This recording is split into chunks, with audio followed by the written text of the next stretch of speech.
Hi, my name's Jonathan Hicks, and this evening I'm joined by Jack, Mark, Steve. and we just finished playing Hues and Cues, which, as you can probably tell from this colourful board, is all about colours. Now, on your turn, you are going to get a card like this that has 4 different colours on, and you get to pick one. Now, I am slightly colourblind, so this is a little bit tricky for me. But for example, if I were to pick this colour at the bottom right, you basically have to name something that you think is that colour. Now, it doesn't have to be an object, but generally that's a good idea. So I'm going to go with blueberry. So then Jack looks around and decides which of all of these wonderful colours he thinks is blueberry.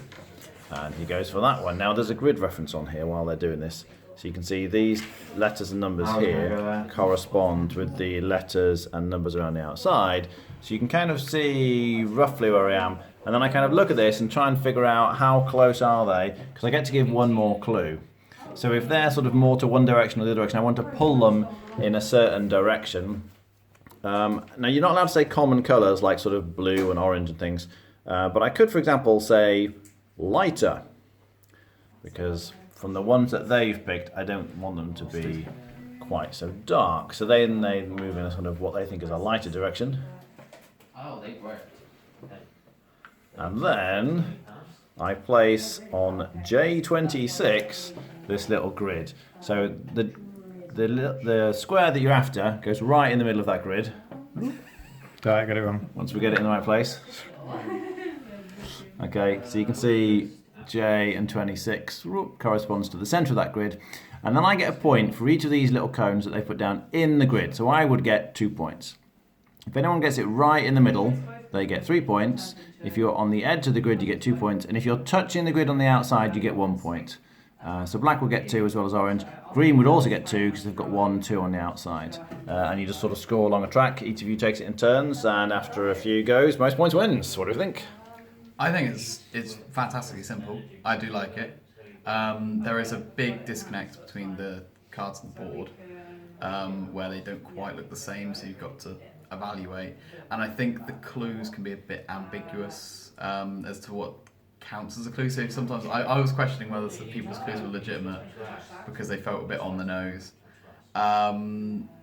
We did have a funny instance where someone kind of had figured out that they pretty much won if they just gave a bad clue, which a game shouldn't be able to do really, but it was okay in the end, and yeah, I like it. Mark? I think the concept's great, and the actual, other than the cards being not matching up perfectly with the board, it's all right. I don't know. I just find it doesn't excite me, I'm afraid. I don't know whether it's the accuracy. I think it will probably be better at small numbers. I think you can be a bit just kind of waiting for people to either make a guess, like where they think it is, which can be quite tricky. Because some of the colours are just like, I don't know, I'd just give a no to that. Also, kind of just waiting for the people to take their options. And if with a group who slowed down, it'd get worse. I think like around 4 or 5 players, it'd be fine. But I don't know, it's a really good concept and it's done well enough. It just doesn't grab me. Steve? It's a light game for people who are drinking or having a party or just want to mess about. And for that sort of thing, it kind of hits the mark. It is not a game for big gamers, so if you're going to argue about the ambiguity of clues or stuff like that, or you're going to think, if I give a bad clue, I'm going to win this, and that's not the way you should approach this game, because that's a bit against the spirit of the game.